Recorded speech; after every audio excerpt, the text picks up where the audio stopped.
Hi guys, நம்ம Tamil Miraj juice கைசனில் episode 31 தான் பார்க்க போகிறோம். வாங்க வீடியோக்குள்ள போயிடலாம்.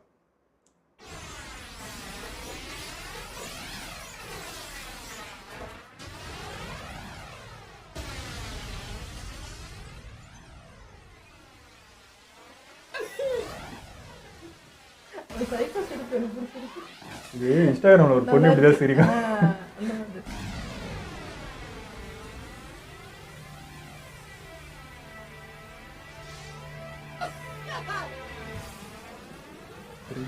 சண்டை போடுறதுல இவனும் அர்த்தம்.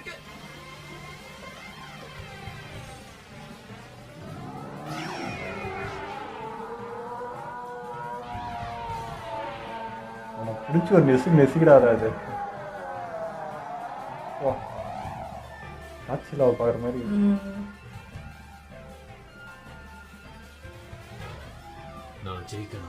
நான் ஜெயிக்கணும்னா கோஜோ சத்தாரோவோட உதவி வேணும். ஹெல்ப் பண்ணுறான். நான் கோஜோ சத்தோரோவை காண்டாக்ட் பண்ணி ஆகணும். ஷுபியா பிளானை பத்தி அவன்கிட்ட சொல்லணும். அப்போ அவன் என்ன பாதுகாப்பான். ஆனா இது போட்டிருப்பான்னு நினைக்கிறேன். நான் சண்டை போடணும்னா அதுக்கு முன்னாடி மாஹித்தோவை அழிச்சாகணும். அவன் ஒன்றும் சாதாரணமான ஆள் கிடையாது. டைம் போயிட்டே இருக்கு.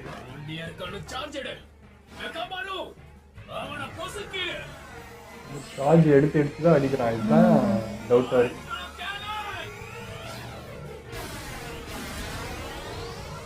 டைமிங் வரைக்கும் சண்டை போட முடியுமா குறைஞ்சிட்டே வர மாதிரி.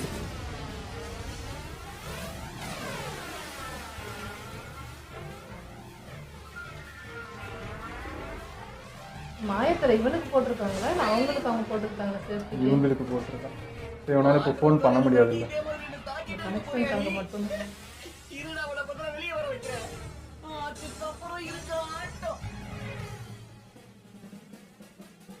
விளையாடுறான் அவன்.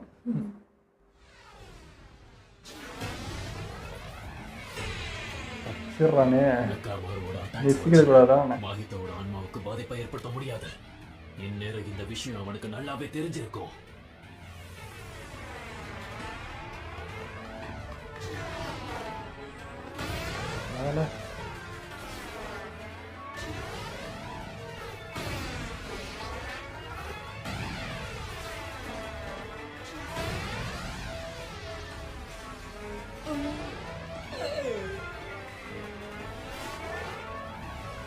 நல்லா உடங்கி சார், எப்படியாவது அது போதும்.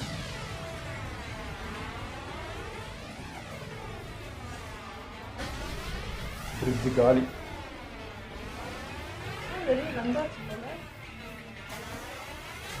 திரை பெருசு, பெரிய திரை.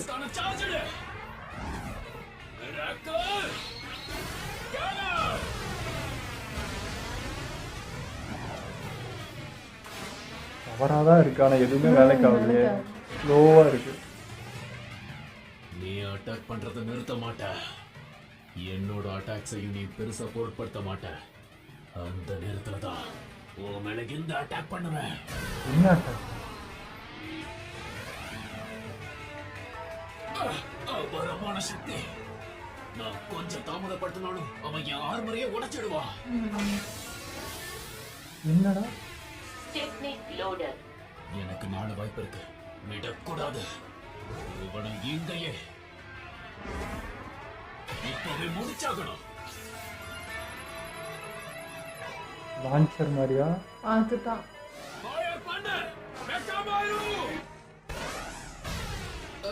பட்டுருச்சு.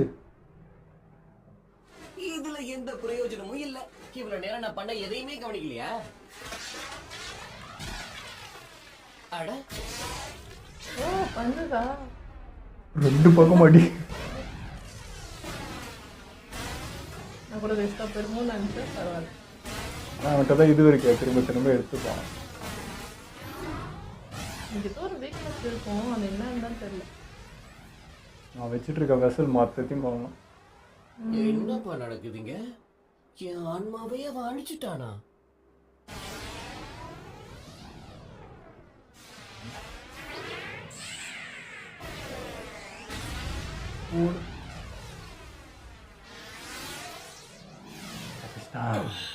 ஐயா, உன்னால பறவையா மட்டும் தான் மாற முடியுமா? நான் வெடிக்க வச்ச அவனோட இடது கை அதுக்குள்ள உருவெடுத்துருச்சா? இல்ல இல்ல, அவனோட ஆன்மாவை இதுக்கேத்த மாதிரி மாத்தி அவன் உருவெடுத்த மாதிரி என்னை ஏமாத்த பாக்குறான், அவ்வளவுதான். இப்படி அவன் முன்னாடி கெத்து காட்டுறானா அதுக்கு அதுதான் அர்த்தம். கனெக்ஷன் இருக்கு வயரு. வேண்டாம், அவனை நான் நிச்சயமா அழிப்பேன். அந்த பவர் சோர்ஸை கட் பண்ணிட்டா முடிஞ்சிருமே. ஐயோ பாவம், ரொம்ப பாதிக்கப்படுறான். தற்காலிகமா இருந்தாலுமே அவனுடைய ஆற்றல் ஸ்பெஷல் கிரேட் அளவுக்கு இருக்கு. மகிதோவை சமாளிக்க அவன் ஃபுல்லா ப்ரிப்பேர் ஆகி வந்திருக்கான். பொறுத்திருந்து பார்த்து தேவை வரும்போது களத்துல இறங்கலாம். அவனை முடிச்சாலும் நீ வருவ. 5 இயர்ஸ்க்கான சார்ஜ் எடு. 5 இயர்ஸ்க்கான சார்ஜ். விஜயன், ஐயானா, மொத்தமே 4 தான் சொன்னேன். எல்லா கலரையும் போகுது. பறந்து பறந்தே போகிறேன்.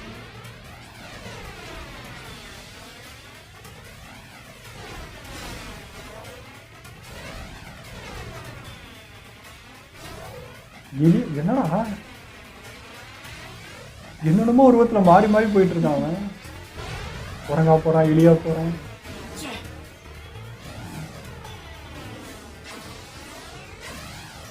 ஆனால் அவன் அட்டாக் பண்ணுறான்னா தெரியாது. எஸ்கேப்பிங்கே இந்த அளவுக்கு பண்ணிட்டு இருக்கான்.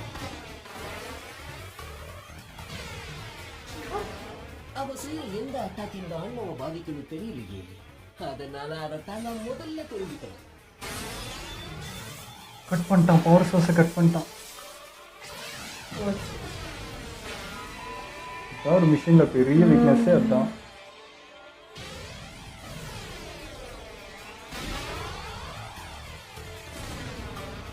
அதுக்குள்ள இருக்க பவர் மட்டும்தான் வச்சிருக்கணும். ஜெயிக்க முடியும்.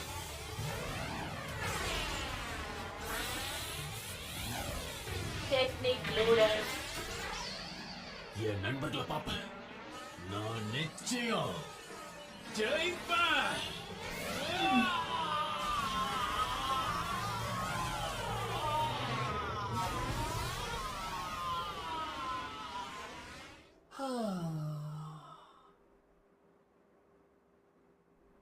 Domain expansion. போச்சு. Self-embodiment of perfection.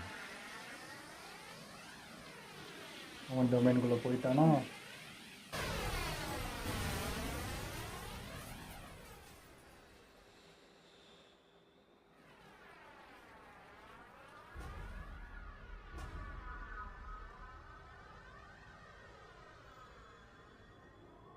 இப்போ உன் கதை முடிஞ்சது. அவ்வளோதானா?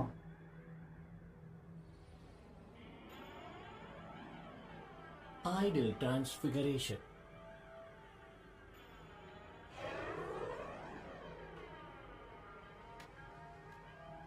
நீ டொமைன்குள்ள வந்தாலே போதும், நான் உன்னை தொட வேண்டிய அவசியமே இருக்காது. அது இந்நேரம் உனக்கு புரிஞ்சிருக்கும்னு நினைக்கிறேன். ஆஃப் ஆயிடுச்சு.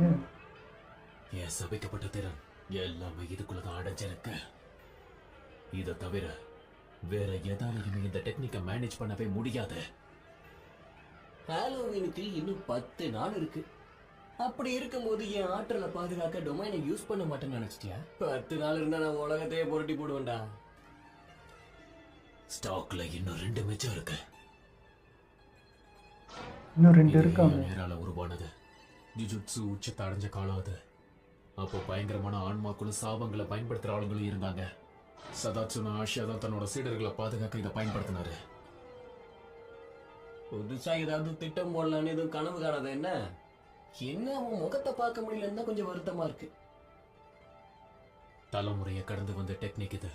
ஆனா அந்த டெக்னிக் ஸ்டூடெண்ட்ஸ்க்கு தெரியக்கூடாதுன்னு ஒரு ஒப்பந்தம் போட்டு அதை வெளியே தெரியாம பாத்துக்கிட்டாங்க. அப்படித்தான் மத்த டொமைன்ஸ் கிட்ட இருந்து அவங்கள தங்களை பாதுகாத்துக்கிட்டாங்க.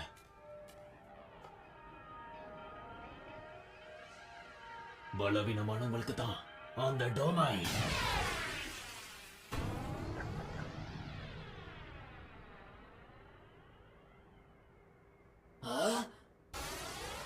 New shadow style, simple domain.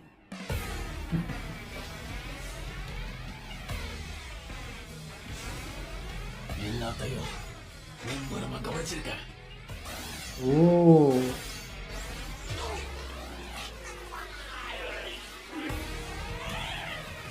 எக்கச்சக்க அழியுது. அடுத்து எடுக்க பார்க்கறான், எல்லாமே அழிஞ்சிடுச்சு. இது நிறைய கிடைச்சு நினைக்கிறேன் சார். இவந்து டொமைன் உடஞ்சிச்சு. சிம்பிள் டொமைனா மத்த டெக்னிக்ஸை வலுவிழக்க வைக்கிற ஒரு டொமைன் தான் அது. ஒரு டொமைனுக்குள்ள இந்த டெக்னிக்கை பயன்படுத்தினா சத்தோரோ கோஜுவை கூட தாக்கலாம். ரொம்ப சிம்பிளானதா இருந்தாலும் அதை ஒரு டொமைனுக்குள்ள ஆக்டிவேட் பண்றது பெரிய விஷயம் தான். மகிதாவோட டெக்னிக் எதுவா இருந்தாலும் சரி, நிச்சயம் அவனுக்கு பாதிப்பு இருக்கும். சந்தோஷம். ஒரு மணி நின்று வேடிக்கை பார்த்ததெல்லாம் போதும் கெத்தோ. அவன் கூட மொதல் போடுவான். சின்ன தப்பு அவன் அழிச்சிட்டியா? என்கிட்ட ஒரு சிம்பிள் டொமைனும் 9 இயர்ஸ்க்கான சார்ஜ் மட்டும் தான் இருக்கு. இதை வச்சுதான் கெத்தோவை எதிர்க்கணும். இப்போ இந்த கோஜுவை கான்டாக்ட் நான் பண்ணுறேன். ஜெயிப்பேன், எல்லாரையும் பார்ப்பேன். அதுக்கு இவன் அட்டாக் பண்ணாதான் அந்த திறவோடையும் கால் பண்ண முடியும். அதுக்கு அது ஆச்சுன்னா இருக்கான் சைக்கோ. அப்புறம் உள்ள வந்த அடிக்கலையா? வெளியே வா மெக்காமாரு.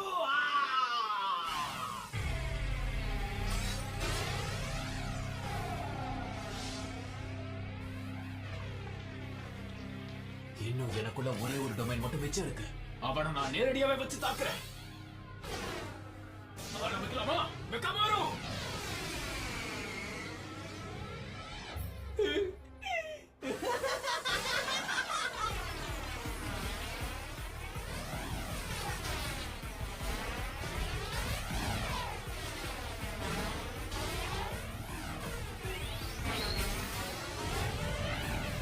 ரெண்டே இதுதான் சார். எல்லாத்தையும் யூஸ் பண்ணிட்டா அப்புறம் அவனை சமாளிக்க முடியாது. 3மே யூஸ் பண்ணிட்டான். இன்னும் ஒன்று தான் இருக்கு. அதான்.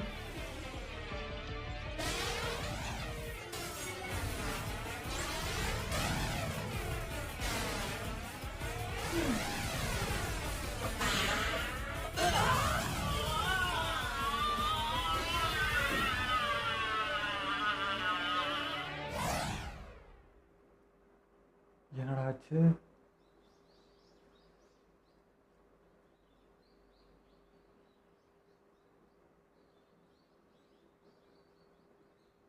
ஹே மெக்கமாரு, உன்னை நேர்ல வந்து பார்க்க ஒத்துப்பியா? எக்ஸ்சேஞ்ச் ஈவெண்ட், பேஸ்பால் கேம் இதெல்லாம் நடந்ததுக்கு அப்புறம் நம்ம எல்லாம் நெருக்கமாயிட்ட மாதிரி எனக்கு தோணுது. நம்ம ஜுஜுட்சு மந்திரவாதிகளா இருக்கிறதாலேயோ என்னமோ ஒன்னாவே இருந்தாலும் நமக்கு நடுவுல ஏதோ இடைவெளி இருக்க மாதிரியே ஃபீல் ஆகுது. ஒருவேளை நம்ம நெருக்கமாயிட்டோம்னா நாம சாகும்போது ஃபீல் பண்ணுவோம்ல. இருந்தாலும் இப்ப இருக்கிற இந்த உறவு எனக்கு ரொம்ப பிடிச்சிருக்கு தெரியுமா? அப்பவே சொல்லிருக்கூடாதா? பேஸ்பால் கேம்ஸ்ல கூட கலந்துக்க முடியல. உனக்கு பதிலா பிச்சிங் மிஷினை தான் நாங்க கொண்டு போகணும். ஆனா எனக்கு என்னவோ உன் கூட பேசி பழகணும்னு ரொம்ப ஆசையா இருக்கு. நீ கவலையே படாத, நிச்சயமா ஒரு நாள் நான் உன்னை வந்து பார்ப்பேன். இவ்வளவு ஆபத்தான விஷயத்த செய்யணுமா என்ன? அவன் டெக்னிக் ஆக்டிவேட் ஆகுதுன்னு தெரிஞ்ச உடனேயே என் உடம்ப நான் செதற அடிச்சிட்டேன். என் டொமைனை செயலுக்க வச்சா நான் செத்துட்டேன்னு அவன் நினைப்பான்ல. இதெல்லாம் யோசிச்சு முடிவெடுத்தேன். அதனால எந்த கிளம்பிட்டானுங்களே.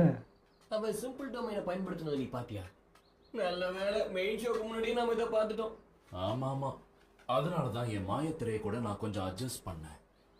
இனி சபிக்கப்பட்ட ஆற்றலையும் மந்திரங்களையும் மத்தவங்க கிட்ட ஒப்படைக்கிறதுல எந்த பிரச்சனையும் இல்லை. இது அந்த பொண்ணுக்கு தானே?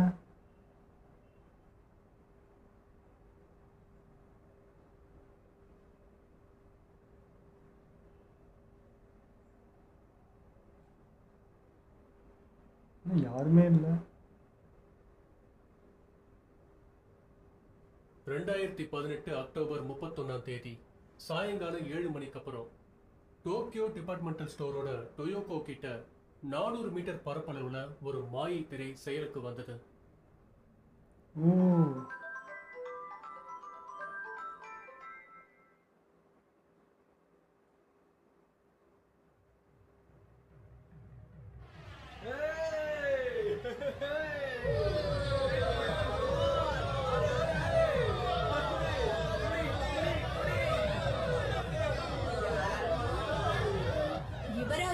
கொச்சிக்கில இருந்து நிறைய பேர் ஹாலோவின் வரதா சொல்லிருக்காங்க. உனக்கு தெரியுமா?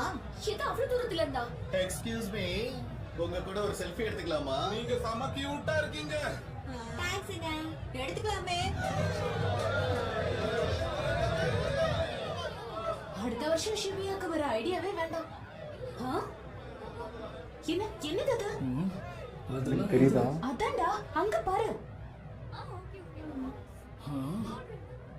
என்னது? அதான் மேல ஒண்ணு தெரியலடா. உனக்கு என்ன கண்ணு தெரியலையா என்ன?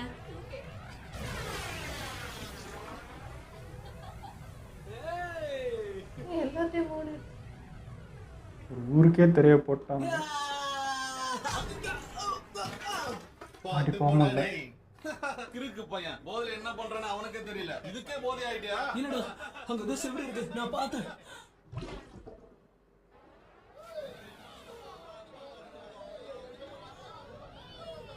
இவ்வளோ பேரும் காலியா?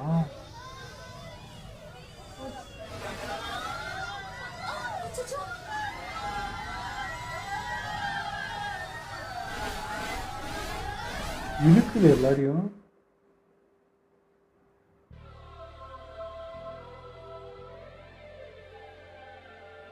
சாமானிய மக்கள் மட்டும் அடைச்சு வைக்கப்படுற மாயை திரையத மக்களால உள்ள மட்டும்தான் வர முடியும். ஆனா விண்டோஸ்க்கு அது மாறுபடும். மந்திரவாதிகளும் அவங்க அசிஸ்டன்ஸால மட்டும் உள்ள வர முடியும், வெளியே போக முடியும். அப்ப சிக்னல் அது கட் ஆயிடுச்சு. அதனாலதான் சொல்றேன், எங்களை மாதிரி அசிஸ்டன்ஸை கூட வச்சுக்கோங்க. இல்லைன்னா கம்யூனிகேட் பண்ண மாயத்திரையை விட்டு வெளியே வரணும். அப்படின்னா பிரச்சனை தலைக்கு மேல போயிடுச்சுன்னு சொல்லுங்க. உனக்கு ஒண்ணு தெரியுமா? ஒரு மாயத்திரைக்கான விளைவுகளை சேர்த்து அதை செயல்படுத்தும் போது அத சபிக்கப்பட்ட ஆற்றல் இருக்கிறவங்க மேலதான் பயன்படுத்த முடியும். அதாவது மக்கள், சபிக்கப்பட்ட ஆன்மா, இல்லைன்னா சபிக்கப்பட்ட பொருட்கள். ஆனா திரையை செயல்படுத்துறதால இந்த செல்போன் சிக்னல் பிளாக் ஆகுதுல, அது தற்செயலா நடக்கிறது. சுத்தி இருக்கிற நெட்வொர்க் சிக்னலை நம்மளால மாயத்திரையோட ஒண்ணு சேர்க்க முடியாது. இதான் எனக்கு தெரியும். அதுக்கு என்ன இப்போ ஒத்துக்கிறேன். இன்னும் உன்கிட்ட எங்களுக்கு தெரியாதுல்ல, என்ன ஆனா சொல்றேன்? இது உன் கெத்த காட்டுற நேரம் இல்லை. நான் ஒண்ணு கெத்த காட்டல நாமே. என்னமோ போ. ஆமா, கொஞ்சம் என்னன்னா இன்னும் யாருமே வரல. அதான் அவங்க சொன்ன இடத்துக்கு நம்ம வந்துட்டோமே. ஷிபியால ஹாலோவின் இப்படிதான் நடக்குமா? அங்க உள்ள ஏதோ நடந்திருக்குன்னு நினைக்கிறேன். ஏன்னா எல்லாரும் வெளியே தப்பிச்சு போக முயற்சி பண்ணி முடியாம பயந்து போயிருக்காங்க. சத்துரு கோஜோவை கொண்டு வர சொல்லி கத்துறாங்க, தெரியுமா? ஜுஜுட்ஸுக்கு சம்பந்தம் இல்லாதவங்களுக்கு அவங்க பேரு தெரிய எப்படி? வாய்ப்பு கட்டாயத்தினாலதான் அதை சொல்றாங்க. ஏன் அந்த திரையை உடைக்க முடியாதா? அதுக்குதான் முயற்சி பண்ணிக்கிட்டு இருக்கோம். மந்திரவாதிகளுக்கு உள்ள வரவும் வெளியே போகவும் எந்த பிரச்சனையும் இல்ல. ஆனா நம்ம சக்தியை காட்டி அதை அழிக்க முடியல. அந்த திரைய போட்ட சாபத்தை நம்ம கண்டுபிடிச்சா இந்த வேலை இன்னும் சுலபமா முடிஞ்சிரும். அப்படின்னா அவனை தேடி கண்டுபிடிக்கிறதா நம்ம வேலையா? இல்லங்க, நீங்களாம் பேக்கப்க்கு இங்க வெயிட் பண்ணணும், அவ்வளவுதான். ஒரு மேம்பட்ட மாயத்திரையை யாருமே செயல்படுத்தி வராங்க. கொஞ்சம் பேரை சொல்ல வைக்கிறாங்க. எனக்கு தெரிஞ்சு எக்ஸ்சேஞ்ச் ஈவெண்ட்ல அட்டாக் பண்ணவனுக்கு தான் இதுக்கும் காரணமா இருக்கணும். உயிரிழப்பு கம்மியா இருக்கணும்னு மேலிடத்துல இருக்கிறவங்க நினைக்கிறாங்க. அதனாலதான் சத்ரு கோஜோவை தனியால ஷிபியாவுக்கு அனுப்பி அதை சரி பண்ண சொல்லியிருக்காங்க. நாம 2 பேரும் நனாமியும் ஜெனினோட அந்த வயசானவரும் அப்புறம் அந்த மேயும் கோஜோக்கு வெறும் பேக்கப்பா மட்டும். இந்த வயசானவர் புதுசா இருக்காரு. அவன் உதவி கேட்டா மட்டும்தான் நம்ம உள்ள போகணும். ஆனா திரைக்குள்ள போயிட்டா நம்ம யாரையும் கான்டாக்ட் பண்ண முடியாது. உயிரிழப்புகளை குறைக்கணும்னா அவங்க மந்திரவாதிகளை பத்தி தானே பேசுறாங்க. அப்போ மக்கள் செத்து போனா அவங்களுக்கு எந்த கவலையும் இல்லையா? இந்த கேள்வியெல்லாம் நீ என்கிட்ட கேட்க கூடாது. போன வருஷம் கிறிஸ்மஸ் அப்ப நடந்துச்சுல்ல 100 டிமாண்ட்ஸோட பரேட், அதுக்கு கம்பேர் பண்ணா இதை எவ்வளவோ நல்லா சமாளிக்கிறாங்கன்னு தான் நான் சொல்லுவேன். கவலைப்படாத, நான் உள்ள என்ன நடக்குதுன்னு எட்டி பார்த்தேன். ஆனா எல்லாம் சுமூகமா தான் இருக்கு. என்னதான் மக்கள் பயந்துட்டு இருந்தாலும் சவிக்கப்பட்ட ஆன்மாக்களும் கர்ஸ் யூசர்ஸும் யாரையும் கொன்ன மாதிரி தெரியல. இப்போதைக்கு இந்த மக்கள் எல்லாரும் அடப்பட்டு கிடக்குறாங்க. குழப்பத்துல அப்படியே இருக்காங்க. ஆனா என்ன கேட்டீங்கன்னா நான் உள்ள போறதுல சுத்தமா விருப்பம் இல்லைன்னு சொல்லுவேன். ஏன் அப்படி? அது இக்காரியில நடந்த ஒரு சம்பவத்தால. எனக்கு தெரிஞ்ச அண்டர் கிரவுண்ட்ல நிறைய ஸ்பெஷல் கிரேட் ஆன்மாக்கள் இருக்கணும். என்னடா நடக்குதுங்க? ஏன் உங்களால இதை தாண்டி போக முடியல? சீக்கிரமா அந்த கோஜோன்ற ஆளை இங்க வர சொல்லுங்க. யாரா அந்த கோஜோ? எனக்கு மட்டும் என்ன தெரியும்? ஆனா அவன் வந்தா மட்டும் தான் நம்மளால வெளியே போக முடியும்னு சொல்றாங்க. யார் சொன்னது? யார் எனக்கு சொன்னது? தெரியாது. எல்லாரும் இங்க கொஞ்சம் வாங்க. இப்படி அலப்பறைய கூட்டுற இவனுங்களை வச்சுக்கிட்டு என்ன பண்ண போறோமோ?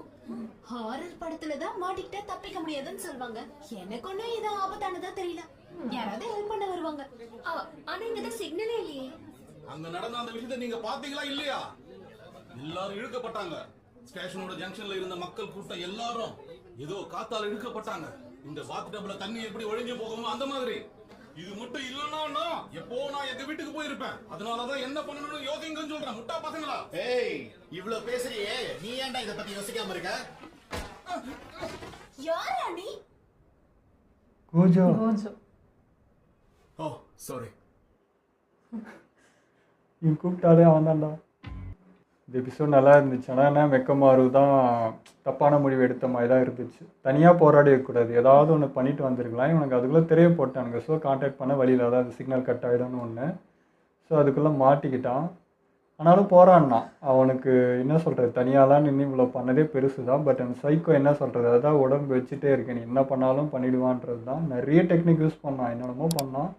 அது என்ன பவர் சோர்ஸே கட் பண்ணாலும் ஒரு பேட்ரி பவர் மாதிரி ஒரு 4 பேட்டரி வச்சுட்டு அட்டாக் பண்ண மாதிரி எனக்கு இருந்துச்சு அது. பட் எதுவும் வேலைக்கு ஆகலை அப்படின்ற மாதிரி தான் ஆயிடுச்சு.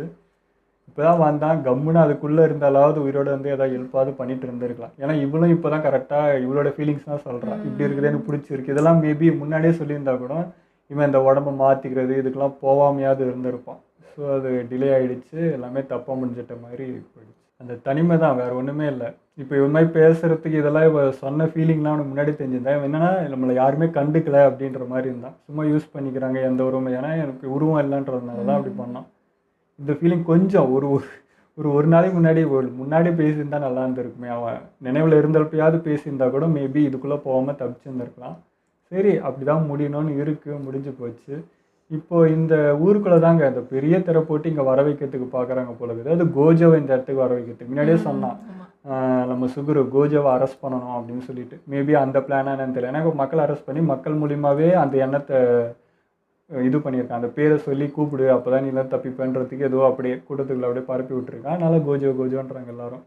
ஸோ இப்போ கோஜோ மாதிரி தான் உள்ளே போகிறான். அவனால் முடியல அப்படின்னா மட்டும்தான் நம்ம பசங்க உள்ளே வர, சும்மா பேக்கப்புக்கு அங்கங்கே நிற்க வச்சுருக்காங்க.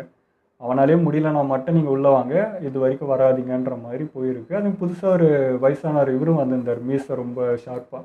இவர் புதுசாக இருந்தார்.